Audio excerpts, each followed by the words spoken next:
হাজির ভারতের high commissioner. অন্তর্বর্তী সরকারের সঙ্গে কাজ করতে চায় দিল্লি, ন্যায্যতার ভিত্তিতে সম্পর্ক চায় Bangladesh. We have maintained a lot of positive momentum in the relationship. We are willing to engage with the interim government of Bangladesh. সম্পর্ক হতে হবে ন্যায্যতা এবং সমতার ভিত্তিতে। আমাদেরকে নিয়ে এক ধরনের ম্যাসিভ মিস ইনফরমেশন ক্যাম্পেইন হচ্ছে। আগরতলায় বাংলাদেশ মিশনে হামলার প্রতিবাদে বিএনপি সহ বিভিন্ন সংগঠনের বিক্ষোভ। ভারত ক্ষমা না চাইলে আন্তর্জাতিক আদালতে বিচারের মুখোমুখি করার হুঁশিয়ারি। বাংলাদেশের সার্বভৌমত্বের উপর আঘাত করেছে, তা সুস্পষ্ট ভিয়েনা চুক্তির লঙ্ঘন। আরেক দেশের সার্বভৌমত্বের উপর নিজেকে চাপিয়ে দেয়া বাংলাদেশ এই শক্তির চাপ আর মেনে নেবে না। বাংলাদেশ মিশনের কর্মকর্তা কর্মচারীরা নিরাপত্তাহীনতায় ভুগছে। এই অবস্থায় বাংলাদেশ সরকারের উচিত হবে জাতিসংঘের শান্তিরক্ষা বাহিনীর সহায়তা চাওয়া। দেখছিলেন প্রধান শিরোনাম। সন্ধ্যার সময় সঙ্গে আছি আমি জাফর সাদিক। এবার অন্যান্য শীর্ষ সংবাদ। আওয়ামী লীগ আমলে নাগরিক সেবা পেতে 18টি খাতে ঘুষ লেনদেন প্রায় 1.5 লাখ কোটি টাকা। পাসপোর্ট, বিআরটিএ ও বিচারিক সেবায় সবচেয়ে বেশি দুর্নীতি, টিআইবির প্রতিবেদন। সংবিধান পুনর্লিখন চায় জাতীয় নাগরিক কমিটি। সরকারের মেয়াদ 4 বছর করার প্রস্তাব। একই ব্যক্তি হবেন না দল, সরকার প্রধান ও সংসদ নেতা। যে কোনো চ্যালেঞ্জ মোকাবিলায় সেনাবাহিনীকে সব সময় প্রস্তুত থাকতে হবে, চট্টগ্রামের সেনাপ্রধান। সিদ্ধান্ত গ্রহণে দেশপ্রেমের চেতনায় উদ্বুদ্ধ থাকার আহ্বান।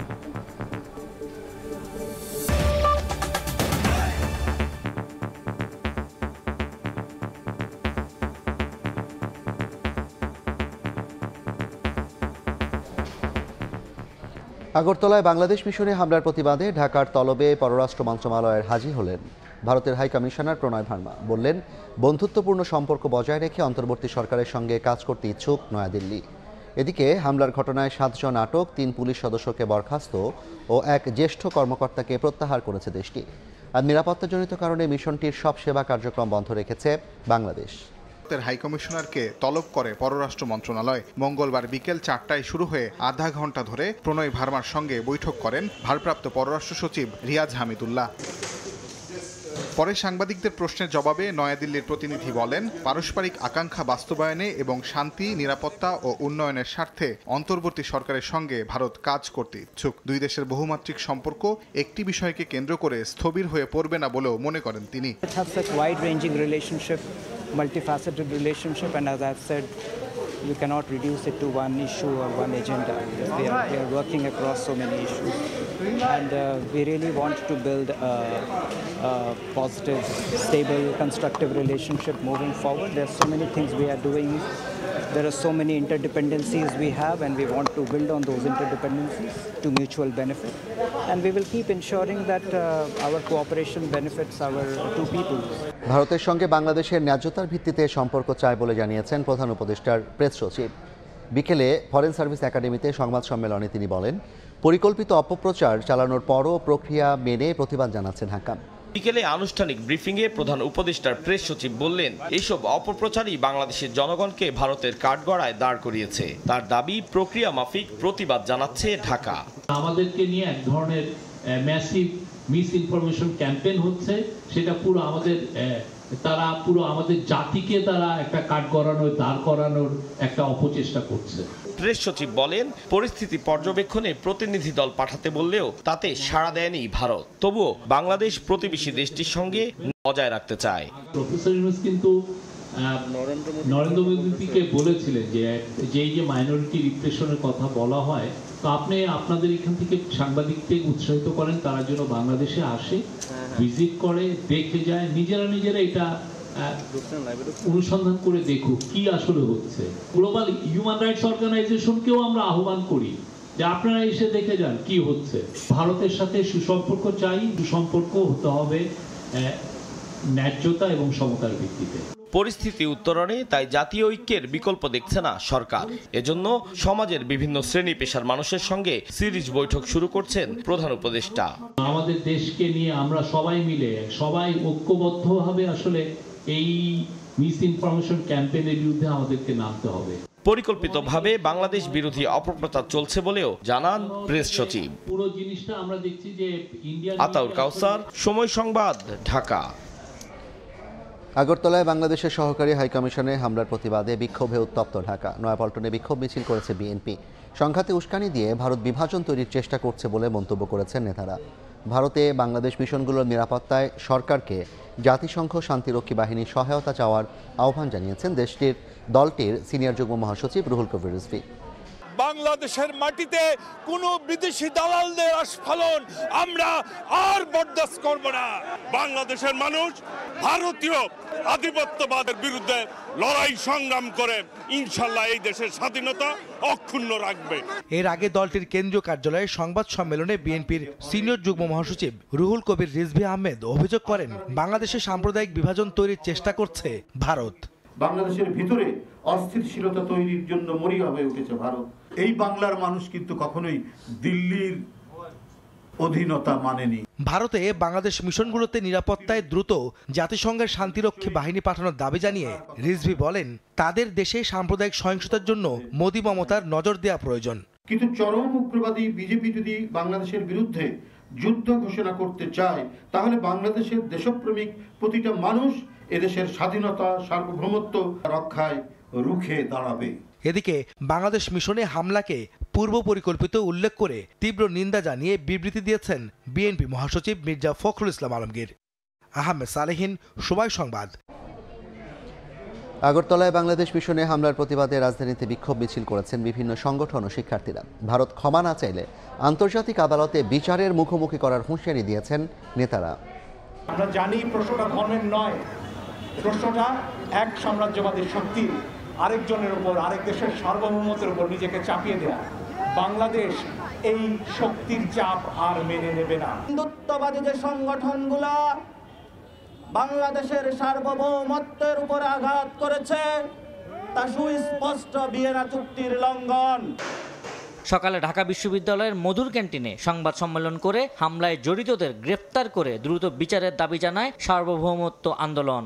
এই ঘটনায় জড়িত উগ্রপন্থী হিন্দুত্ববাদীদের অবিলম্বে গ্রেপ্তার এবং তাদের বিরুদ্ধে দৃষ্টান্তমূলক শাস্তির ব্যবস্থা গ্রহণের জন্য ইন্ডিয়া সরকারের প্রতি জোর দাবি জানাচ্ছি। উগ্রবাদীদের রুখতে কলকাতায় শান্তিরক্ষী বাহিনী মোতায়েনের আহ্বান জানান গণ অধিকার পরিষদের সাধারণ সম্পাদক রাশেদ খান। মমতা বন্দ্যোপাধ্যায়ের উচিত কলকাতার উগ্রবাদী সংগঠনকে তাদেরকে নিয়ন্ত্রণ করার জন্য জাতিসংঘের শান্তিরক্ষী বাহিনীর সহযোগিতা নেওয়া। এই ঘটনায় তীব্র নিন্দা জানিয়ে ভারত থেকে বাংলাদেশ মিশনের কর্মকর্তাদের দ্রুত ফিরিয়ে আনার দাবি জানান গণ অধিকার পরিষদের আরেক অংশের নেতারা। হামলার ঘটনায় ভারতকে অবিলম্বে ক্ষমা চাওয়ার দাবি নেতাদের। আবু সাইদ নিশান, সময় সংবাদ, ঢাকা। ঘুষ ছাড়া পাসপোর্ট বিআরটিএ বিচারিক ও আইনশৃঙ্খলা রক্ষাকারী সংস্থার সেবা মেলে না, এমন অভিজ্ঞতার কথা জানিয়েছেন সেবা নেওয়া ৭৭% মানুষই। নাগরিক সেবা নিতে গত ১৬ বছরে ঘুষ দিতে হয়েছে প্রায় ১.৫ লাখ কোটি টাকা। এই চিত্র উঠে এসেছে ট্রান্সপারেন্সি ইন্টারন্যাশনাল বাংলাদেশ টিআইবির গবেষণা প্রতিবেদনে। টিআইবি জানায়, কেন্দ্রীয় ব্যাংক ও গোয়েন্দা সংস্থা মিলে ধ্বংস করেছে দেশের ব্যাংক ও আর্থিক খাতকে। দুর্নীতি বিরোধী সংস্থা টিআইবি বলছে ২০০৯ থেকে ২০২৪ সাল পর্যন্ত নাগরিক সেবা নিতে ১,৪৬,২৫২ কোটি টাকা ঘুষ দিতে বাধ্য হয়েছেন সাধারণ মানুষ। এর মধ্যে গেল বছরই সেবা খাতে লেনদেন হয়েছে ১০,৯০২ কোটি টাকার ঘুষ। সবচেয়ে বেশি দুর্নীতিগ্রস্ত খাতের তকমা পেয়েছে পাসপোর্ট। এরপর রয়েছে বিআরটিএ, আইনশৃঙ্খলা রক্ষা সংস্থা ও বিচারিক সেবা। সেবা খাতের দুর্নীতি শীর্ষক টিআইবির গবেষণা প্রতিবেদনে উঠে এসেছে এমন দুর্দশার চিত্র। ২০০৯ থেকে ২০২৪ পর্যন্ত সেবা গ্রহীতারা সেবা নেওয়ার ক্ষেত্রে ১,৪৬,২৫২ কোটি টাকা ঘুষ দিতে বাধ্য হয়েছেন। প্রতিবেদন প্রকাশ উপলক্ষে মঙ্গলবার সকালে রাজধানীর ধানমন্ডিতে টিআইবি কার্যালয়ে আয়োজিত সংবাদ সম্মেলনে জানা হয়, সেবা নিতে ২০২৩ সালে প্রতিটি পরিবার গড়ে ঘুষ দিয়েছে ৫,৬৮০ টাকা। বিচারিক সেবা নিতে খরচ হয়েছে ৩০,৯৭২ টাকা। সবচেয়ে বেশি দুর্নীতি ও ঘুষ লেনদেন হয়েছে বরিশাল বিভাগে। গ্রামাঞ্চলের জনগণ তুলনামূলকভাবে শহরাঞ্চলের তুলনায় বেশি দুর্নীতির শিকার হয়েছেন। যাদের দুর্নীতি থামানোর কথা তারাই দুর্নীতিগ্রস্ত হওয়ায় দুর্নীতি রোধ করা যাচ্ছে না বলে জানায় টিআইবি। দুর্নীতি দমন কমিশনের বিষয়ে তো যত কম বলা যায় ততই ভালো। এমন কোনো অপরাধ নাই যেটাতে পুলিশ আমাদের জড়িত থাকেন না। ব্যাংক খাত ধ্বংসের কারিগর হিসেবে বাংলাদেশ ব্যাংক ও গোয়েন্দা সংস্থাকে দায়ী করেন টিআইবির নির্বাহী পরিচালক। যারা ঘুষের কারণে জিম্মি। শুভ খান, সময় সংবাদ, ঢাকা। সরকারের মেয়াদ 5 নয় 4 বছর চায় জাতীয় নাগরিক কমিটি। সকালে জাতীয় সংসদ ভবনে সংবিধান সংস্কার কমিশনের কাছে দেওয়া প্রস্তাবনায় সংবিধান পুনর্লিখনের দাবি করেন তারা। একজনের 2 বারের বেশি রাষ্ট্রপতি ও প্রধানমন্ত্রী না হওয়ার পাশাপাশি একই ব্যক্তিকে দল, সরকার প্রধান ও সংসদ নেতা না করার প্রস্তাব দেয়। মঙ্গলবার জাতীয় সংসদ ভবনে সংবিধান সংস্কার কমিশনের কাছে নিজেদের আনুষ্ঠানিক প্রস্তাবনা তুলে ধরে জাতীয় নাগরিক কমিটির 7 সদস্যের প্রতিনিধি দল। 1.5 ঘণ্টাব্যাপী মতবিনিময়ে সংস্কার নয় গণপরিষদ নির্বাচনের মাধ্যমে নতুন সংবিধান প্রণয়নের দাবি জানানো হয়। 69 দফা লিখিত প্রস্তাবনা তুলে ধরে জাতীয় নাগরিক কমিটি। গণভোটের আইন প্রণয়ন করতে হবে সংবিধানের আন্ডারে এবং 2/3 ভোটের মাধ্যমে যে নতুন সংবিধানকে চেঞ্জ করার যে প্রক্রিয়াটা আছে, আমরা চাই যে সেই প্রক্রিয়াটা আর না থাকুক। পুনর্লিখিত সংবিধানে নতুন 5 মূলনীতি ও দ্বিতীয় প্রজাতন্ত্র ঘোষণাপত্র যুক্ত করার প্রস্তাব তুলে ধরে প্রতিনিধি দল। নতুন সংবিধান আমাদের 24-এর অভ্যুত্থানে যারা শহীদ হয়েছেন তাদের আকাঙ্ক্ষাকে ধারণ করে, 71-এ যারা শহীদ হয়েছেন তাদের আকাঙ্ক্ষাকে ধারণ করে সেরকম একটা সংবিধানের প্রস্তাবনা আমরা রেখেছি। যদিও নতুন সংবিধান নয় বরং বিদ্যমান সংবিধানে সংশোধনী আনার কথা বলছে বিভিন্ন রাজনৈতিক দল। এমন অবস্থায় নিজেদের দাবি পূরণের ব্যাপারে কতটা আশাবাদী জাতীয় নাগরিক কমিটি? রাজনৈতিক দলগুলোর কাছে আমরা বিনীত আহ্বান রাখবো, নতুন রাজনৈতিক বন্দোবস্তের পক্ষে জনগণ তাদের যে প্রত্যাশা ব্যক্ত করেছে সে প্রত্যাশার সঙ্গে যেন রাজনৈতিক দলগুলো তাদের একমত রাখেন। বিরোধী দলীয় নেতার ছায়া মন্ত্রিসভা গঠন, প্রতি বিভাগে হাইকোর্টের বেঞ্চ, সব স্থানীয় সরকার নির্বাচনে নতুন পদ সৃষ্টি করে অনূর্ধ্ব 30 বছর বয়সীদের নির্বাচনে প্রতিযোগিতা করার ব্যবস্থা সংবিধানে অন্তর্ভুক্ত করার প্রস্তাব তুলে ধরে জাতীয় নাগরিক কমিটি। ফারুক ভিয়া, রবিন, সময় সংবাদ, ঢাকা।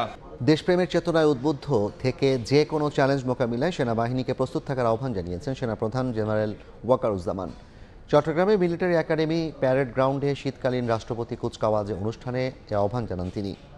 মাতৃভূমির স্বাধীনতা ও সার্বভৌমত্ব অক্ষুণ্ণ রাখার জন্য তোমাদেরকে যে কোনো ধরনের চ্যালেঞ্জের গ্রহণের জন্য সবসময় প্রস্তুত থাকতে হবে, সামরিক চেতনা মূল্যবোধকে সমুন্নত রাখতে এবং যে কোনো সিদ্ধান্ত গ্রহণের ক্ষেত্রে দেশপ্রেমকে সর্বোচ্চ গুরুত্ব দিতে হবে। বিবিসির 2024 সালের প্রভাবশালী 100 নারীর তালিকায় স্থান করে নিয়েছেন বাংলাদেশের রিক্তা আক্তার বানু।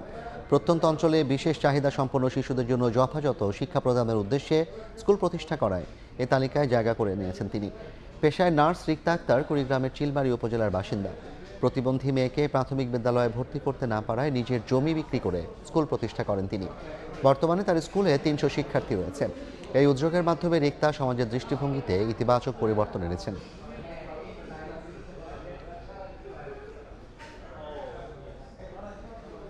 এ পর্যায়ে শীর্ষ সংবাদ জানিয়ে দিচ্ছে আরেকবার। ঢাকার তলবে হাজির করতে ভারতের হাইকমিশনার বললেন অন্তর্বর্তী সরকারের সঙ্গে কাজ করতে চায় নয়াদিল্লি। ন্যায্যতার ভিত্তিতে সম্পর্ক চায় বাংলাদেশ, জানালেন প্রেস সচিব। এবং আওয়ামী লীগ আমলে নাগরিক সেবা পেতে ঘুষ লেনদেন প্রায় 1.5 লাখ কোটি টাকা। পাসপোর্ট, বিআরটিএ ও বিচারিক সেবায় সবচেয়ে বেশি দুর্নীতি, টিআইবির প্রতিবেদন।